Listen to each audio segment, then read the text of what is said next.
Alors, c'est le deuxième face-à-face. Merci d'être branché dans l'émission du peuple Studio 210. Et nous allons dans tous les domaines et nous nous basons sur leur spiritualité. Spiritualité aujourd'hui avec la science. On en parle. Le thème, c'est la science, la spiritualité et les religions. On nous a souvent dit que science sans conscience n'est que ruine de l'âme. On verra bien si cette thèse a tout son sens. À ma droite, le docteur en sciences et en religion comparée, le docteur Ben Bosco Youssef. Bonjour. Bonjour, monsieur le journaliste. Et à ma gauche, le professeur concepteur et correcteur, expert en ingénierie. En simulation robotique. En simulation robotique. Et de l'intelligence supérieure. De l'intelligence supérieure, voilà, c'est l'intelligence supérieure vraiment. Le professeur Roland Mouxol. Le professeur Roland Mouxol nous a dit des choses ici sur les 4 points cardinaux. Ça sera le premier sous-thème de ce grand chapitre que nous allons ouvrir, peut-être jusqu'au mois de mai. Le thème, c'est science, religion et spiritualité. Premier sous-thème, les 4 points cardinaux. Lui, le professeur, nous a dit que les 4 points cardinaux, vus par les humains, sont erronés, ont été faussés. Et donc, si les 4 points cardinaux ont été faussés dans la conception humaine, lorsqu'ils s'appuient sur ces recherches et sur la Bible, il comprend qu'il faille désormais bouleverser, révolutionner ou repartir vers la conception divine, la conception originelle. Le nord n'est pas le nord que nous croyons, le sud n'est pas le sud que nous croyons, l'est, ainsi de suite. Donc, il a tout bouleversé. Vous avez votre temps de parole pour nous expliquer ça, professeur. Merci beaucoup. Effectivement, comme Rabelais l'avait dit, science sans conscience n'est que ruine de l'âme. Et la science doit évoluer avec la conscience. Et quelle que soit son intelligence, quand le niveau de conscience est bas, on fait tout ce qui est bas. Alors, tout le monde le sait très bien que le soleil se lève à l'est et se couche à l'ouest. Ça, c'est une vérité indémontrable par rapport à l'homme. En fait, c'est une convention. Toute chose que nous enseigne la science a toujours son histoire, il y a toujours une histoire. Et pour les 4 points cardinaux, ils ont aussi une histoire.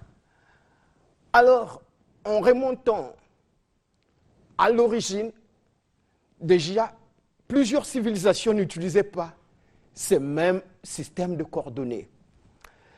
En effet, les Chinois utilisaient le zodiaque, les Arabes utilisaient les constellations et les étoiles pour se repérer, et les Européens, et plus précisément ceux du Méditerranée, utilisaient les vents, parce que c'était une communauté de pêcheurs et eux, ils s'orientaient par rapport au vent.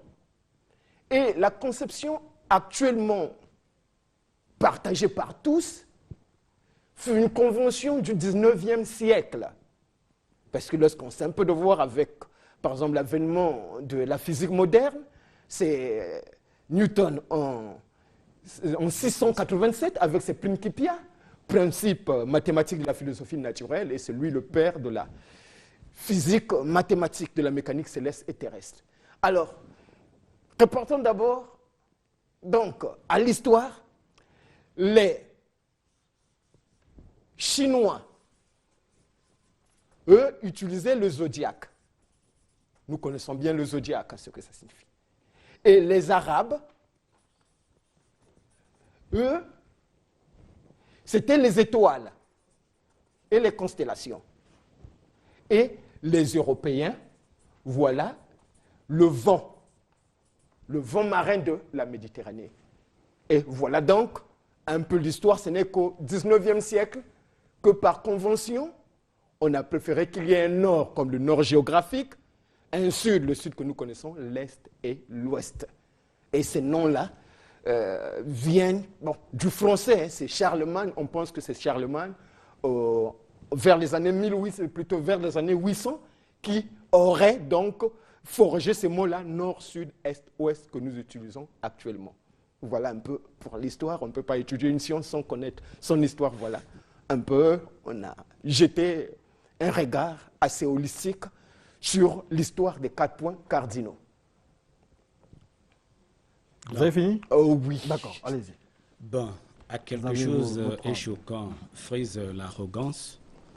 Vous savez que nous sommes dans une période où les informations sensationnelles, mais erronées, peuvent très rapidement capter l'intérêt du public, que le jugement pondéré qu'un scientifique peut émettre pour évoquer les inconnus à partir des hypothèses sérieuses et soulever la réaction des analystes.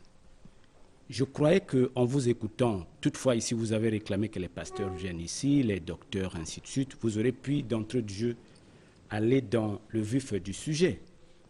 Bon, je veux corriger les erreurs du professeur, pas dans le mauvais sens bien sûr. Vous avez tellement dit des allégations ici. D'abord, je corrige un truc ici rapidement sur l'histoire. Non, Charlemagne, non, le 8e siècle. Vous avez dit vers le 800. Vers 800. Bon. Pas le 8e, un scientifique 800. De votre renommée doit donner les dates exactes. Charlemagne, c'est un Français. Mais mon cher ami scientifique comme moi, le monde a eu ses grands tels que les Grecs. Vous savez, ce sont les Grecs qui divisent le monde en 2 parties. C'est les Grecs, appuyés par les Noirs.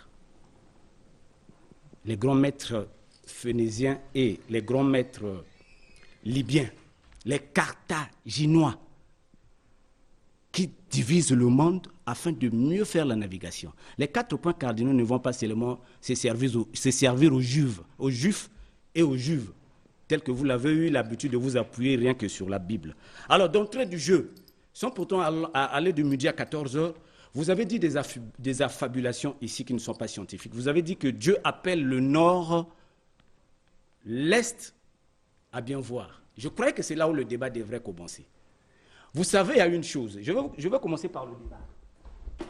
Je voulais que le caméraman, s'il est là, qu'il puisse nous filmer ici. Parce que vous avez dit, je ne veux pas revenir sur ce que vous avez dit, les Chinois appellent les zodiaques. Ben, les zodiaques et les étoiles, c'est la même chose.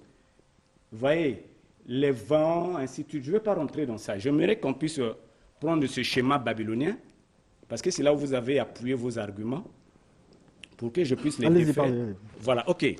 Donc, Dieu n'a jamais appelé l'Est le Nord. Le professeur a eu un problème ici, que je vais souligner très rapidement ici. Et la vérité vous affranchira. Écoutez ce qu'il a dit la fois dernière. Jean chapitre 8, verset 32. Voilà. Alors, est-ce que Dieu voit le nord, le sud, comme nous les hommes? Lorsqu'on interroge sa parole, nous nous rendons compte que cela n'est pas le cas. Tenez, vous pouvez vérifier dans le livre d'Ésaïe. Maintenant, écoutez les affabulations. Il dit 3 choses différentes. Là où il déclare que je vais susciter quelqu'un vers le nord. Il dit vers. Et il viendra vers le soleil levant. Vers le soleil levant. Ça, c'est Dieu, le Créateur. Maintenant, il va changer. Il va dire Dieu. Et notons bien que sa sagesse, son intelligence est infiniment supérieure par rapport à Après, on va poser la question, qu'est-ce que le professeur veut nous dire? Une minute, s'il vous plaît. Juste rectifier ce que vous veniez de dire en temps. Ce n'est pas moi qui ai dit cela, mais c'est la vérité de Dieu contenue dans la Bible. Mais écoutez, lorsqu'il va revenir, il change. Quelqu'un pourra dire non, mais s'il dit non, il va contredire Dieu lui-même, l'auteur du ciel et de la terre, le grand scientifique. Alors donc, d'après le livre d'Ésaïe, chapitre il va changer. 41, Oui. le verset 25, Oui. c'est noir et blanc Oui. qu'il va susciter quelqu'un du nord. Du nord, cette et fois-ci. du soleil levant, il viendra. Alors, professeur, Où se lève le soleil? Temps de parole du professeur. pourquoi du nord? Temps de Pourquoi parole du vers le professeur. Allez-y, nord? professeur. Est-ce que Allez-y. n'êtes-vous pas C'est son temps de parole sûr? maintenant. Ok. Merci beaucoup. je constate un manque de sérieux dans votre analyse, monsieur le docteur. Alors, vous êtes déjà hors sujet, parce qu'on parle des 4 points cardinaux. Et j'ai commencé par les 4 points cardinaux. Il faudrait éclairer le peuple sur l'histoire des 4 points cardinaux et vous revenez sur ce qu'on a dit. N'est-ce pas, monsieur le journaliste, que c'est sur les 4 points cardinaux le thème à débattre aujourd'hui? Est-ce que c'était question d'entrer dans les détails de la spiritualité? Ça va venir. Et nous sommes sur les 4 points cardinaux, monsieur le docteur. Est-ce en exposant? J'ai parlé d'autres choses? Suis-je sorti du sujet 4 points cardinaux? Non, il dit que vous avez dit dernièrement, vous avez parlé de vers le nord, vers l'Orient, et ensuite vous avez dit du nord, de l'Orient. Voilà. Voilà. La précision d'Ésaïe 45, c'était Ésaïe 45. On va lire la pensée de Dieu. Allons-y, on est là pour ça. Je rappelle que le thème aujourd'hui, ou le sous-thème, ce sont les 4 points cardinaux, mais le grand thème, c'est la science, la religion, les religions et la spiritualité. Excusez-moi, Ésaïe, chapitre 41, verset 25. Et celui qui a la parole en ce moment, c'est le professeur Roland Moukson, il est face au docteur Ben Bosco Youssef. Alors, Ésaïe, chapitre 41, verset 25. Il est dit ceci, c'est Dieu qui parle. J'ai suscité du septentrion et il est venu de l'Orient. Il invoque mon nom. Il foule les poussons comme de la boue, comme de l'argile que foule un potier. Alors, dans certaines traductions, ça c'est la Bible de Louis Gand. Vous pouvez voir par exemple la traduction du Monde Nouveau, écriture grecque chrétienne, des témoins de Jéhovah et même d'autres traductions. Nous vous voyez dans cette traduction. Ça c'est le septentrion. Qu'est-ce qu'il dit? Répétez les deux, la proposition et le déterminant. Il y a d'abord. Relisez la phrase. Il y a d'abord 25. Oui. J'ai suscité du septentrion. Du septentrion. Oui, du. On est sur la préposition. En effet, du septentrion. Le septentrion, c'est le nord. Il y a une précision, donc on ne va pas perdre du temps sur ça. Oui, il y a une précision. Non, c'est très important parce que ça peut générer un sens figuré et un sens propre. Comment parce ça, je ne vous comprends pas. Voilà. C'est-à-dire, lorsque vous dites du et vers, c'est pas la même chose. Lui, il a dit vers en parlant. Je crois que c'est un détail qu'on peut dépasser. Parce non, que la Bible le détail, ici nous on dit ne du. le dépasse pas. Pourquoi? Parce que le détail, lorsqu'il soustrait la conjonction de coordination, fait à ce que 2 phrases qui sont indépendantes, 2 propositions indépendantes deviennent la même chose. Le problème se pose à quel moment? C'est-à-dire que si la Bible disait vers et que lui il avait dit du, on aurait un souci là. Mais la Bible dit du. Lui, il a dit vers. C'est lui qui parlait. Mais il fait parler la Bible qui dit du. Mais ce n'est pas la même chose. On ne va pas rester sur les questions de syntaxe. Le problème, c'est les 4 points cardinaux. Le nord, qu'on croit n'est pas ce nord-là. Nous sommes là. Nous ne sommes pas sur un devoir d'orthographe ici. Oui, ok. C'est-à-dire, j'aimerais vous le faire dire par un exemple très simple ici. Okay. 1 minute, hein, s'il vous plaît. Je prends Matthieu chapitre 27, à partir du verset 44, parce que vous allez répéter la même chose. Matthieu 27, 44. Les brigands crucifiés avec lui l'insultèrent. Les 2 brigands insultèrent Jésus. Ça, c'est dans Matthieu chapitre 27, verset 44.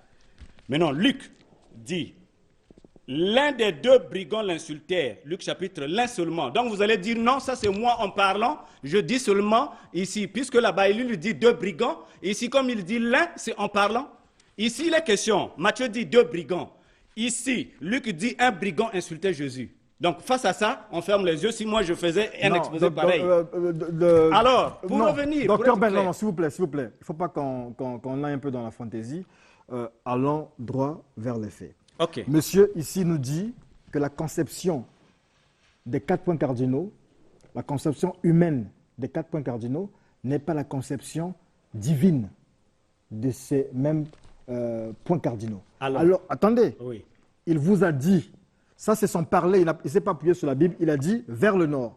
Et il a pris la Bible avec précision qui dit du nord. Il n'y a pas de problème là. on évolue sur le débat. Ok. Voilà. Maintenant, je Vous nous faites perdre le temps, en fait. Si je l'ai dit. Maintenant, oui. vous nous démontrez qu'il a tort, simplement. Voilà, ok. Je Au le lieu que démontre à peine. voilà, vous faites Alors, passer le temps pour rien. pourquoi il a tort? Je vais prendre les différents sens du nord.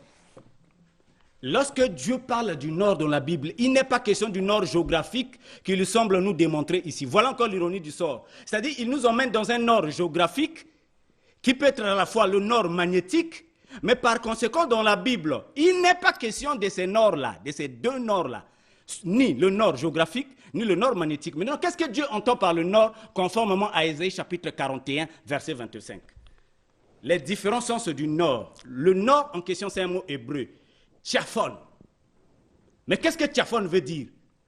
Est-ce qu'on peut la lier facilement à un point cardinal, tel que lui semble nous emmener? Il va nous emmener ici, après il va nous emmener sur ce que Dieu a dit, alors que c'est deux nords différents. Alors nous prenons, premier sens, cachette. Le mot nord veut dire cachette, tout simplement en hébreu. Deuxièmement, lieu du retraite. Troisièmement, trésor. Alors, pourquoi est-ce que Dieu a dit dans Ésaïe chapitre 41, verset 25, qu'il suscitera quelqu'un du nord? Mais c'est justement parce que Cyrus, le Perse, fut installé à Mède. Mède se trouvait au nord de la Babylone. Ce n'est pas le nord géographique là que Dieu fait allusion. Alors, Cyrus est né à Mède. À l'est, il s'est installé au nord. Cyrus, je vous l'ai dit, Cyrus est né en Perse, il s'est installé à Mède. C'est comme ici, on va prendre un exemple simple. Le président de la République s'installe, le président de la République vit à l'est de la Télé-Congo. Est-ce que le président de la République ne peut pas adresser une correspondance qui partirait d'Oyo? On dit, du nord viendra la note qui libérera le peuple hébreu. Mais la personne en question, Cyrus, est née en Perse à l'est. Voilà là où vous n'avez pas compris les deux sens du mot nord. Cyrus s'est installé au nord, mais il est originaire de l'est. Voilà pourquoi Dieu est en train de dire, du nord viendra Cyrus. Mais sachez-le que Cyrus en question, c'est un estiste. C'est un homme qui habite à l'est. Merci. Voilà. Maintenant, où est-ce que Dieu a dit le contraire? Merci, mais je crois que M. Ben, le docteur Ben, ne comprend pas la simplicité de la parole de Dieu. Je vais revenir sur ce texte. Oui. Et tout le monde qui me suit dira si je me suis trompé, oui ou non. Oui, vas-y. Je ne fais qu'interpréter la pensée divine. Nous sommes là. Alors, je vais répondre. Et constatez que dans cette phrase-là, il y a juste un point virgule, il n'y avait pas un point. Ce qui veut dire que c'est la même pensée, c'est la même continuité logique. Je reprends. J'ai suscité du septentrion, oui, et il est venu, point virgule. Oui. Vas-y. De l'Orient, il invoque mon nom. Oui. On s'arrête là. Oui. L'Orient égale Est. Oui. Moderne, n'est-ce pas? Mais on peut faire une équation mathématique simple. Non, on n'est pas dans l'équation. Interprète d'abord ça. J'interprète, oui. Je vous explique. Allez-y. C'est mon temps. Allez-y. Vas-y. SL, soleil levant, est égal Orient, qui est l'Est. Est-ce que j'ai mal interprété la pensée divine? Pour Dieu, lorsqu'il parle ici, le soleil levant, c'est le nord. Il a d'abord parlé, je vais susciter du nord quelqu'un. J'ai suscité du nord quelqu'un. Donc, nord, c'est Dieu qui parle. Égal soleil levant, égal Orient, qui est notre Est moderne. C'est pas dit. Relis la Bible. Relis. Alors, après, je vais te donner les deux versions que j'ai emmenées. Laissez mon temps, oui, monsieur. Vas-y. J'ai suscité du septentrion, oui, ou du nord. Oui. C'est quelle ville? Il est où, Cyrus? Qu'il évolue. Permettez d'évoluer. Okay. Il vous dérange pas lorsque vous parlez. Merci, plaît, merci beaucoup. Excusez-moi, monsieur le professeur. J'ai suscité du septentrion, donc du nord. Oui. Et il est venu, point virgule, de l'Orient, il invoque mon nom. Alors, j'ai cité quelqu'un du Nord, du soleil levant, il est venu, et de l'Orient, il invoque mon nom. Ok. Donc, ce Nord, pour Dieu, pas pour moi. Parce qu'on doit lire la Bible avec la pensée divine. Comment Dieu voit le monde. Dieu et le monde ne voient pas les choses de la même manière. Ok, merci beaucoup. Déjà. Je suis épuisé. Oh. Ok, je prends la version Darby. Dans la version Darby dit ce que vous ne dites pas. D'abord, regardez et suivez la difficulté du professeur. Il n'arrive pas à dire, lorsqu'il dit « je suscité quelqu'un du septentrion », donne-nous le nom de la ville. S'il vous plaît, c'est moi qui parle. Alors là, vous voyez que vous ne voulez pas qu'on vous dérange. Donne-nous le nom de la ville. Il ne faudra plus le faire désormais. Parce que quand vous avez des invités, vous avez une face avec les autres, vous ne les respectez pas. C'est-à-dire que vous empêchez aux autres de parler. Et lorsque c'est votre tour, vous voulez qu'on vous laisse il peut poser la question. Non. C'est juste une remarque qu'on vous fait. Essayez de le faire souvent. Parce que vous mettez les autres mal à l'aise. Merci beaucoup. J'explique. Lorsque Dieu dit « je suscite quelqu'un du nord », je donne la ville, il est question de Mède. Cyrus, c'est un Médo-Perse, c'est-à-dire c'est un homme qui vit à la fois au nord et à l'est. Mais qu'est-ce que le professeur ne comprend pas? Cyrus, le nord, le septentrion, ici c'est Mède. Monsieur le professeur, j'ai l'impression que vous avez des problèmes en histoire. Oui, nous sommes suivis par les gens, par les intellectuels. Cyrus s'est installé. Monsieur le journaliste, lisez-nous le texte. Si vous prenez au moins une minute. Nous vous donnons le texte, s'il vous plaît. Le texte. Lisez ici. Commencez à partir d'ici. Le texte, vous savez. De fait, en 538, oui. d'Ecbatane, sa lointaine capitale d'été, Cyrus signe... Non, lisez, répétez s'il vous plaît. De fait, en 538, oui. d'Ecbatane, oui. d'Ecbatane, sa lointaine capitale d'été... Sa lointaine capitale d'été, là où Cyrus était installé. Il a quitté Mède après qu'il a tué son grand-père. Il est allé s'installer pour lui dans sa résidence au nord. Continue. Cyrus signe un édit permettant aux Juifs de retourner chez eux. Il leur accorde même des dommages de guerre considérables pour reconstruire leur pays. Est-ce à cause de sa bienveillance naturelle ou de son sens politique? Il a intérêt, en effet, à ce que la nation juive, bastion avancé de son empire, face à l'Égypte, lui soit totalement dévouée. Merci beaucoup.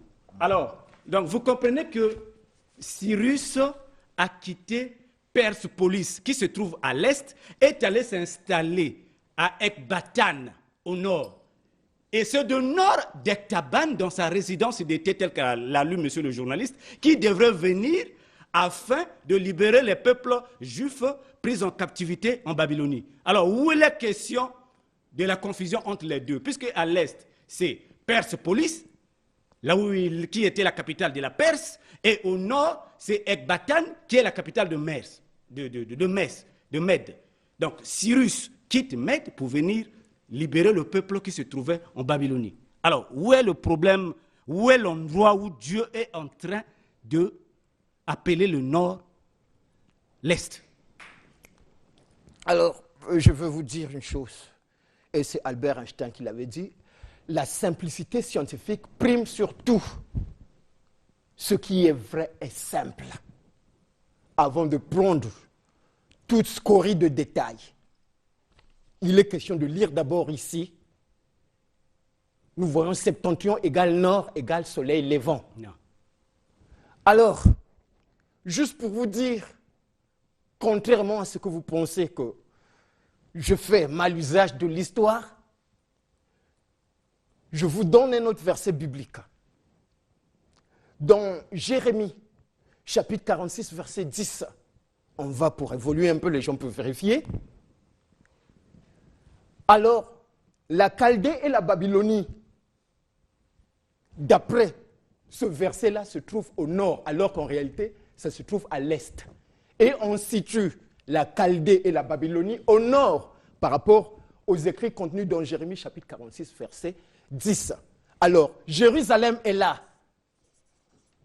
La Chaldée, quelque part, se trouve ici, et la Babylonie. Par rapport à notre système de coordonnées géographiques modernes, c'est l'Est. Mais Jérémie, chapitre 46, verset 10, parle que le pays comme Chaldée et Babylonie sont au nord. Alors expliquez cela. Et je n'ai pas lu le verset. D'abord, je reviens sur ça très rapidement. D'abord, je vous apprends l'histoire sur ces versets-là. Vous avez encore votre temps de parole. J'ai encore le temps de parole. Ok. Et pour montrer que cela est parfaitement logique, on va prendre Genèse, chapitre 2, verset 14, qui part du fleuve Hiddekel ou Tigre. En réalité, ce fleuve coule vers le sud de la Syrie. Mais là, la Bible dit, il coule vers l'est de la Syrie. On peut aller sur place, on va voir bien que, voilà, excusez. Voilà, la Syrie se trouve ici. Ça, c'est la Syrie. Et le fleuve Tigre ou Hiddekel, ça coule vers le sud. Mais la Bible dit, parce qu'il se jette, il se rejoint au fleuve Euphrate pour tomber dans le golfe Persique. Mais la Bible dit que ce fleuve-là coule vers l'est. Alors expliquez donc cela. Bien. Encore une fois, je voulais dire ceci, vos démonstrations manquent d'objectivité en tant que scientifique. D'abord, est-ce que c'est une hypothèse? Non, j'arrive, s'il vous plaît. Je reprends. Votre démonstration en tant que scientifique manque d'objectivité. Vous êtes perdu. Soyez un peu poli là, vous ne vous respectez pas là. Non, s'il vous plaît. Regardez, on va dans les faits, on va dans les faits. Vous quittez sur Ésaïe chapitre 41, mais vous voulez faire intervenir le débat du jardin d'Éden. J'arrive. Vous voulez faire intervenir le débat du jardin d'Éden. Vous avez dit ici que le débat se trouve sur les 4 points cardinaux. Je vous ai posé la question simple. Répondez-moi, Cyrus, lorsqu'on parle du Septentrion, il vient de quelle ville et il est natif de quelle ville? Recadrons les téléspectateurs qui nous suivent. Vous vous plongez dans les acrobaties dialectiques pour essayer un peu de bifurquer vers Jérémie chapitre 31. Je vous rappelle ça une chose. Vous savez, les Juifs, il y a des gens qui ont fait ce débat-là ici de façon approfondie. Je n'ai pas voulu toucher ce point. Les Juifs appellent la Syrie l'Antichrist, qui se trouve au nord. D'abord, le prophète Jérémie que vous faites allusion, lui, il n'était pas en Babylonie, il n'était pas en captivité, il se trouvait en Égypte. Vous voyez, il se trouvait en Égypte. Les prophéties bibliques, lorsqu'elles sont données, elles doivent tenir compte d'une prophétie capitale qui se trouve dans Matthieu chapitre 2, versets 5 à 6. « Ô toi, Bethléem, terre de Juda, de toi sortira un prince qui paîtra Israël, mon peuple. » Le prince partira d'où? Jérémie ne parle pas dans le plaisir de parler. Donc revenons à notre sujet. Ne m'emmène pas là où tu n'auras pas d'argument. Alors, je reviens encore une fois. Je disais ceci. Vous avez un problème. D'abord, le soleil. Mais qu'est-ce que c'est que le soleil? En hébreu, c'est le shemesh. Ah oui? En hébreu, c'est le shemesh. Les différentes significations. Le soleil. Je prends un exemple simple. Moïse a choisi 3 villes de l'autre côté du Jourdain à l'Orient. Shemesh. Donc, lorsque vous situez ces fleuves-là, vous ne tenez pas compte effectivement de les étymologies du mot soleil, les étymologies du mot septentrion, les étymologies du mot est. Vous ne tenez pas compte. Allez-y, professeur. Alors, merci. Je vais droit au but et j'aimerais bien. Expliquez-nous ça clairement. Parce je vais expliquer clairement. Les téléspectateurs disent que vous deux, vous nous embrouillez. Voyons, oui, c'est normal parce qu'il ne comprend pas, il est hors sujet. Allez-y, soyez dans le sujet. Voici cet axe système de coordonnées. Alors, ça c'est l'origine. Et ça c'est notre Est, je mets EM. Est moderne. Et voilà l'Ouest moderne, ça c'est le Nord moderne et le Sud moderne. Quand Dieu donc parle du Nord, septentrion égale Nord, ça vérifie dans le dictionnaire. Et il y a une substitution qui est purement logico-mathématique. nord ou septentrion égale soleil levant. Donc pour Dieu, pas pour l'homme. Dieu s'en fout de l'histoire humaine. C'est Dieu qui parle. Quand on parle ici, ce n'est même pas Isaïe. Ce n'est pas Isaïe ou une autre personne, mais c'est Dieu qui parle. J'ai suscité du septentrion, donc c'est Dieu qui parle. Mais pourquoi ne pas vouloir lire les choses comme Dieu les voit? Donc, Dieu parle du nord qui est égal au soleil levant. Noir sur blanc, contredisez-moi si Ésaïe chapitre 45, 41, verset 25 ne le dit pas.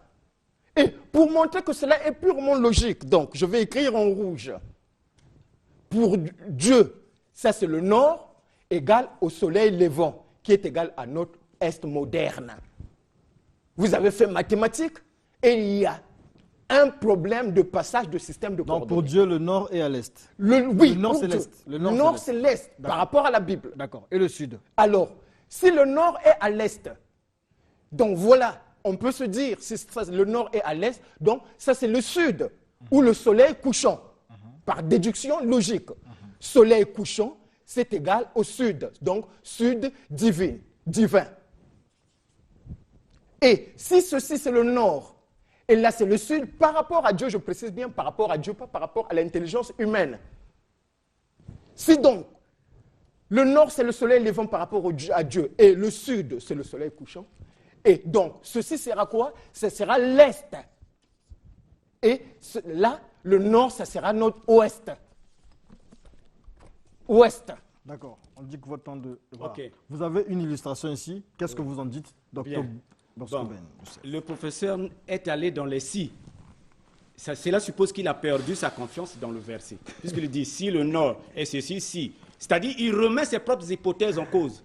Il va Or, dans pour une un logique. scientifique- C'est la logique en fait. Il va Oui. dans une logique. Non, pour un scientifique, attention, lorsqu'on est scientifique, on a ficelé ses hypothèses, on les a vérifiées, Ok. on ne parle plus en si. Si le sida était en Afrique, alors j'ai raison.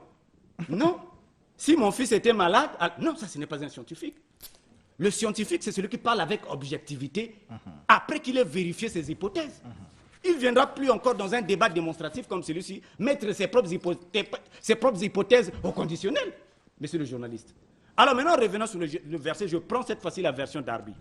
Le verset 25. Je l'ai réveillé, qui cadre avec les tchaphon en hébreu. Ce n'est plus le suscité tel qu'il suppose. C'est quelqu'un qui dormait. Voilà pourquoi j'ai dit le mot septentrion veut dire cachette. Cyrus est dans sa cachette ou dans son repos à Mède. La difficulté du professeur, il ne répond pas à ma question. Répondez à ma question, monsieur le professeur. Je vous ai dit, lorsqu'on parle de septentrion, Cyrus se trouvait dans quelle ville? Vous ne répondez pas. Cyrus est né dans quelle ville? Vous ne répondez pas, chers téléspectateurs. L'Est, c'est la Perse, où Cyrus est né. Après la conquête, il est allé s'installer à Mède, au nord. Mais c'est des Mèdes que Dieu va susciter Cyrus venir libérer le peuple babylonien. Mais qu'est-ce qui est difficile à comprendre? Comment voulez-vous servir des sous-prétextes pour en bâtir les hypothèses? Ça n'a pas de sens. Je l'ai réveillé du nord et il vient, virgule, trait d'union, du lever du soleil, celui qui invoquera mon nom. Mais c'est Cyrus. Le lever du soleil, c'est où? C'est l'Orient, où Cyrus est né. Pourquoi? Dans la mythologie babylonienne, un roi était le libérateur qui représentait la délivrance. Voilà pourquoi Dieu... Mais je vous pose une question ironique. Est-ce que Cyrus était juif? Répondez-moi à cette question. Comment est-ce que Dieu des Hébreux, qui est assis dans le monothéisme pur, pouvait-il, conformément à Deutéronome chapitre 6, verset 4, écoute Israël, le Seigneur notre Dieu est l'unique Seigneur, pouvait-il faire référence à Cyrus qui était un idolâtre, un polythéiste? Mais c'est simple, c'est parce que Cyrus a libéré le peuple perse, lui qui était à Persepolis, une petite ville, de la même manière que Jésus libérera le peuple hébreu, lui qui viendra d'une petite ville comme Bethléem.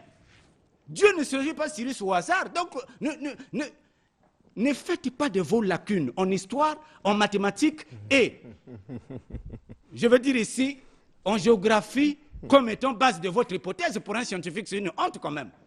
Alors, Explique-moi, réponds à mes questions, monsieur. Alors, Je vous ai posé au moins 3 questions, vous ne répondez pas à mes questions. Je suis dans mon sujet. On parle des 4 points cardinaux. Inutile de nous perdre dans les détails. Oh. Et ici, les questions de l'interprétation de la pensée divine. Et la Bible, même la version de Darby est claire. La version de Darby a parlé du nord et ensuite du lever du soleil. Oui. Équation mathématique simple, nord pour Dieu. Non. Et répondez à mes questions. Le temps de parler, s'il Son temps vous de plaît. parole. Pourquoi vous ne respectez pas son temps de parole? Il respecte le vôtre, pourtant. La Bible de Darby est claire. Elle parle du nord. Qu'il va susciter quelqu'un. Oui. Du lever du soleil. Le soleil se lève où? Mais c'est là où il viendra. C'est à l'est où il est né. Tu as un problème, monsieur. Lequel? Vous avez un problème là. Mais vous n'arrivez pas à comprendre les choses aussi simples. Marchez les pieds sur terre. S'il vous plaît, j'ai le temps de m'exprimer. Vas-y. La Bible de Darby est belle et bien claire. Nord égale lever du soleil. Et le soleil se lève à l'est. Simplement sans aller trop loin pour Dieu, pas pour l'homme. Le nord se trouve où? Vous allez apprendre à Dieu l'histoire et la géographie. Moi, je ne suis pas dans les détails. Si on donnait à n'importe quelle personne, faisons une étude statistique, à 1000 personnes lire cela, est-ce qu'elles vont contredire que le nord pour Dieu, ce n'est pas le lever du soleil? Nord, ce n'est pas le soleil levant. Lisez la Bible, les pasteurs sont là et il faudrait voir. Pour moi, je me dis que tout est simple dans la Bible. C'est l'homme avec son raisonnement trop intellectuel qui fausse tout. D'accord. Alors, jusque-là, je comprends qu'on on va vous diviser. Je vais prendre comme ça au pif, ils n'ont pas été avertis pour ça. Vous allez libérer un peu, s'il vous plaît. C'est la fin du face-à-face. Vous restez là. Pasteur Mbota, Monsieur Rama, venez. Rapidement, rapidement. Il ne nous reste que 2 ou 3 minutes. Rapidement, rapidement, rapidement. Vous remplacez là. Vous avez suivi le débat. Voilà. Vous avez suivi le débat. Non, vous pouvez venir, professeur. Voilà. C'est eux qui regardent le micro. Pasteur, docteur Mbota, comment vous avez compris ce que nous ont dit nos 2 débatteurs? Bon, Rapidement, en 1 minute. En 1 minute, je dirais simplement que les 2 ne tiennent pas d'abord compte du lieu où se trouve celui qui écrit la prophétie. Parce que quand celui qui écrit se trouve par exemple en Égypte, lorsqu'il parle du nord, le nord ne doit pas être le nord d'Israël.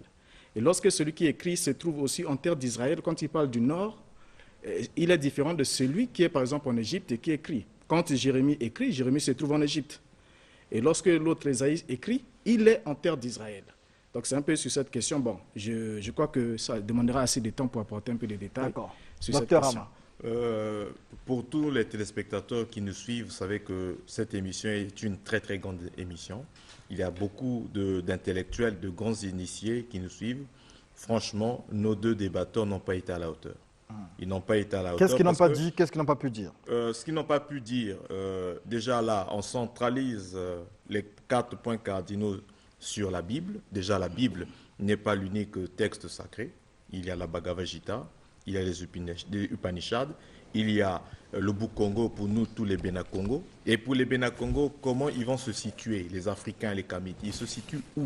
Comment on peut ramener tout un contexte planétaire sur un livre sacré? Ça, c'est une erreur. D'accord. Merci beaucoup. On a eu le point de vue. Vous pouvez rejoindre vos places. Merci pour l'expertise, on peut dire ça comme ça. C'est la fin du face-à-face. Finalement, nous revenons. Vos patapotes là ou bien vous restez ici? Bon, par rapport à certaines urgences, je peux rester ici. D'accord. On va rester ici. Dimanche prochain, nous nous voyons. Nous allons recadrer et relancer le débat. Nous restons toujours dans la science, la spiritualité et les religions. Sur les 4 points cardinaux, nous allons réfléchir. Parce qu'il faut d'abord finir avec les points cardinaux pour avancer. Il faudrait qu'on sache exactement ce qu'on devait comprendre. Les interventions du docteur Rama et du pasteur docteur René Maurice Mbota ont été, je pense, assez pertinentes, de sorte de relancer le débat. Merci beaucoup à nous. On va se saluer, hein, même s'il y a eu des petites piques, mais c'est aussi ça, la force du débat. C'est ça la force du débat. Donc, c'est la fin du face-à-face et la fin de l'émission Studio 210. Nous avons compris le message de nos téléspectateurs. Vous ne voulez pas qu'on parle politique dans l'émission du peuple sur le 210. Bon, qu'est-ce que vous avez à voir avec la politique? On a pris note, vraiment on a pris note, c'est l'émission du peuple, on suit vos exigences. J'ai reçu beaucoup de messages. Il y en a qui ont pensé que c'est une bonne initiative, mais d'autres pensent vraiment, et les puristes, qui veulent que Studio 210 reste spirituel, reste dans les questions sociales, reste dans la religion. On va rester là-dedans, on va respecter le choix du peuple, et merci beaucoup.